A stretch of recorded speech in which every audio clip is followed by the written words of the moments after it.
Hello and welcome to the Daily Meal for Saturday the 16th of October 2021. Today was a match day.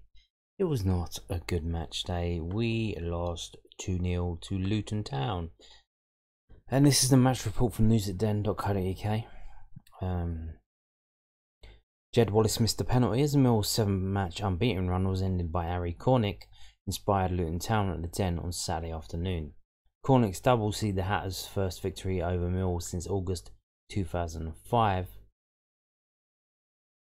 and condemned the Lions to their second home league defeat of the season after one of their poorest displays of the campaign. Wallace missed from the spot with 6 minutes left.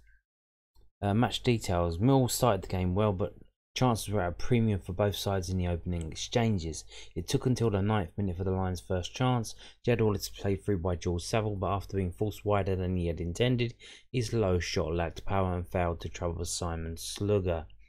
2 minutes later, Luton took the lead. Jay Cooper failed to deal with a long ball and his header fell to Jordan Clark, who evaded Sean Hutchinson's challenge and squared for an unmarked Cornick to finish well into the top corner. On 24 minutes, the Lions nearly levelled after a goalmouth scramble.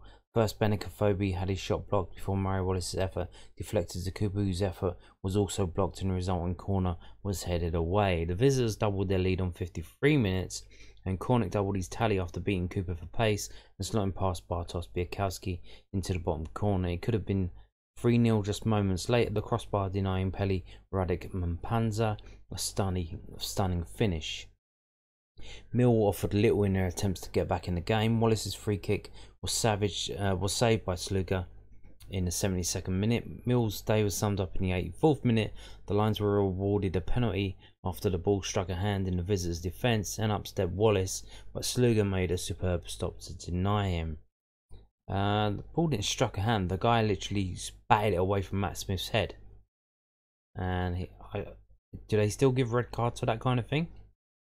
Because that was like Maradona-esque. He swiped it away from Matt Smith's head.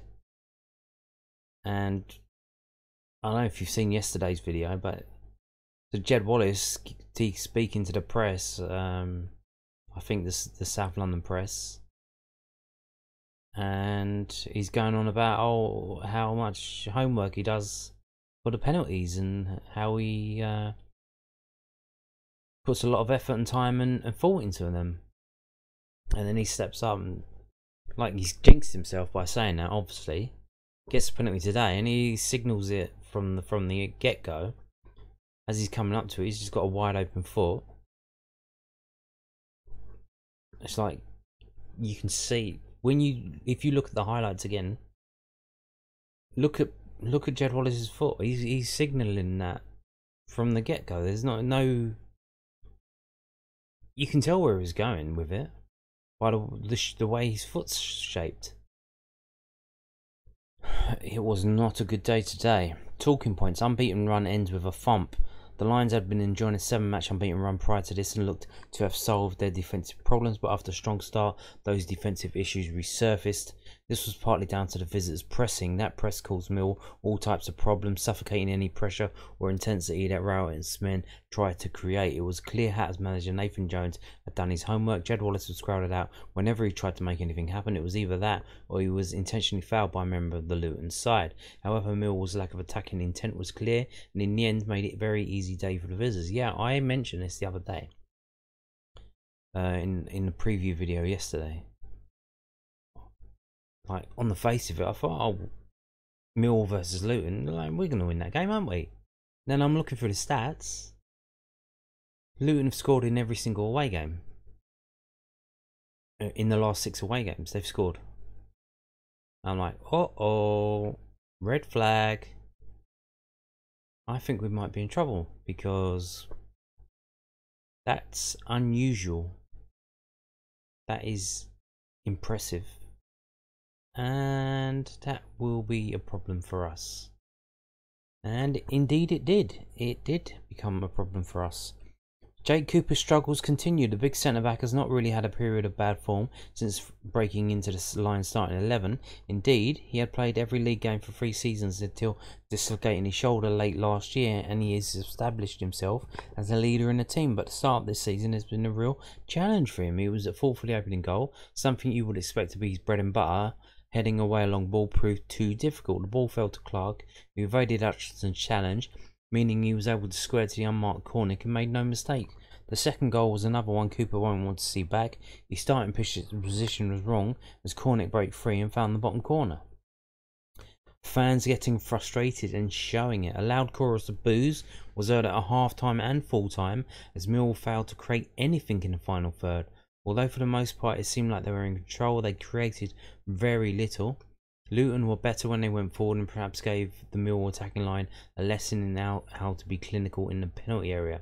Millwall's slow build-up of play and lack of penetration has been a big problem this season. 12 games into the campaign and only 11 goals scored. It's a poor return and something that needs addressing fast. Yes, indeed. I think having a quick look at the stats ahead of tomorrow's video, Luton Town had 2 shots on target. Apparently, and they've scored 2 goals, so that is shocking, absolutely shocking. Millwall manager Gary Rowett named an unchanged team to the one that secured all 3 points in the 89th minute at Barnsley before the international break.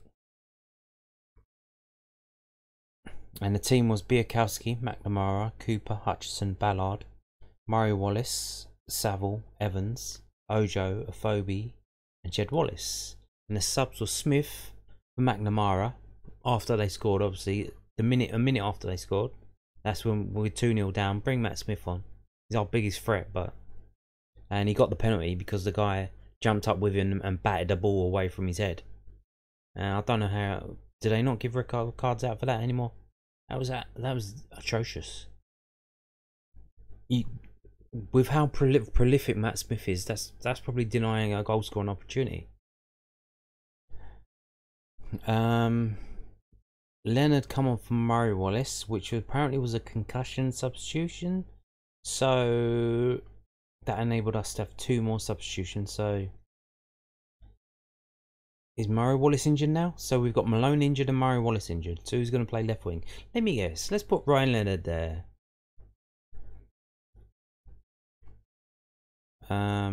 Yeah. Leonard come on from Murray Wallace. Mitchell came on for Evans, and Bennett came on for Afobe. And that is the match report from newszealand.co.uk. So what does Gary Rowett have to say? This is from londonnewsonline.co.uk, the South London Press's online website. Millwall boss: I totally get why some of our fans left the Luton match early. Gary Rowett admitted he could understand why some Millwall fans headed for the exits early in today's 2-0 loss to Luton Town. Harry Cornick's double clinically finishing in either half ended the line's unbeaten run of 7 matches. And Rowett conceded that the South Londoners, who had been hunting a 3rd straight championship win, deserved to take nothing from the contest. He said, Disappointing because we went into the game off the back of a 7-game unbeaten run to have won 2 games in a row and be 3 points off the playoffs, and to be really quite excited about could we put a performance in front of our own fans at home that showed we're desperate to try and get to where we want to try and be. We didn't look like we quite had that extra bit of drive, that extra bit of competitive nature about us. We looked like we wanted the game to be a little bit nice. Luton came and did all the right things that an away team needs to do. They sat in shape, worked incredibly hard, and fought for every ball. Every time a set piece went into the box, their heads were on it. They've scored with 2 counter-attacks and they look threatening. We had opportunities to play forward and we didn't. We got the ball nicked off of us trying to play nice little passes. We've had a lot more possession and a lot more shots, but we didn't really look like we were ever going to win the game. Luton deserved to win even with a penalty with 10 minutes to go. If we scored it, then yes, it gives us a chance, but it felt like that summed the game up. We missed the penalty and the game fizzles out. I can see our fans leaving, and I don't blame them because they've come with a hope that we'll put in a real determined performance, and it felt like today it wasn't a performance that we needed. So he's blaming the fans there. Not the fans, he's blaming the players there. is Gary Rowett. Not blaming his... Well, he picked the players. And a lot of fans I've seen online not very happy with George Evans' performance today. Or Jake Cooper. But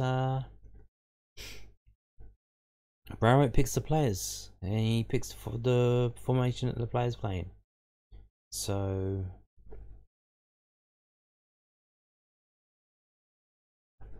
maybe you should think about that. So what does Nathan Jones say, the Luton Town manager? We've got a little thing here from londonnewsonline.co.uk about Nathan Jones. So my Luton players delivered the 3 key things that we asked them to deliver at Millwall. Nathan Jones revealed he asked his Luton players to deliver 3 key things in their match against Millwall, and that they fulfilled them in their 2-0 victory against Millwall. A brace from Harry Cornick gave the Hatters all 3 points to South London. Jed Wallace had a chance to half the deficit, but his penalty was saved by Simon Slugo with 8 minutes remaining. Jones said, "We asked for 3 things today. We said win the battle, we said be bold and brave. Because if you come to Millwall, you have to be bold and brave. Because if you're not, the crowd get up and their towers go up. And then be clinical. They were the 3 things I asked for, and we were today. At times we took the sting out of the game. The crowd wasn't an extra man for them because of how we played. We moved the ball really well. We hit the bar. We had some glorious chances. They had one chance really, which was the penalty, which you'd expect them to score. But apart from that, we thoroughly deserved the win. And I don't mean to be disrespectful, but as an away side coming into it, the way we worked, pressed, the way we defended our box, the way we moved the ball, and the opportunities that we created, it's always tight games against Millwall, but I felt we deserved it. It could have been a turning point if Wallace scored the penalty, but I don't imagine we would have lost the game. It would have just made it a little bit more airy going into the final 5 or 6 minutes. The Hatters hadn't defeated the Lions at the Den since 1999, but finally broke that record with a win today. Jones added, "Someone said to me the other day, we like trampling on history, we like doing that, and we've done it again. It's a difficult place to come at whatever stage Millwall are in their season, or whatever league they're in. This is always a difficult place to come. The crowd, the area demands a certain level of commitment and desire that makes it constantly difficult to come here.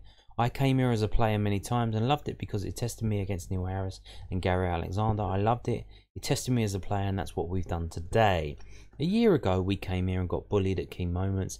Every time they had a set play, they looked like scoring. Every time they had a set play today, they didn't. We made first contacts, and you won't get a bigger side than that. You won't get a bigger box than that in world football. We were excellent in handling that. It's a good place to come, this. It's a tough place to come. The fans are tough. If you wilt, or you're a little bit scared or shrinking violet, you'll go under here. My players got tested today. A year ago, I'm not so sure they stood up, but today they did." So there you go. Yeah. Outclassed, outfought, outgunned, outscored, out. But will it be Gary out? Now, look, we've just come off a 7-game unbeaten run. You know that because Gary Rowett mentioned it about 5 times in his post-match conference. 7-game unbeaten run. You know why he's saying that? He's trying to remind you that even though we were out really shit today and got absolutely beaten, he's trying to remind you, hey, 7-game unbeaten run. Don't forget that. This game was shit, but 7-game unbeaten run. Remember that. That's why he constantly mentions that kind of thing, you know. It's, what do they call it? Neural programming. What's that geezer on Channel 4? Darren, what's his name? You know, the hypnotist. It's that kind of thing. He's not an hypnotist, but he can speak to people, make them do things, and they don't even know why they're doing it. Darren Brown.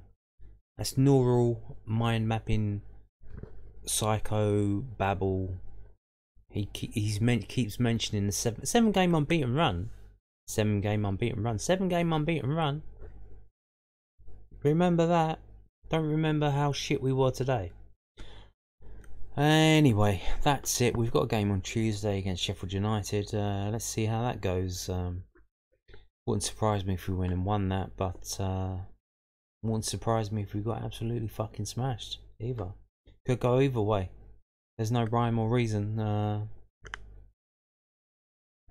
I imagine Gary Rowell will make some changes, and he'll take the credit if we win, and he won't if we lose.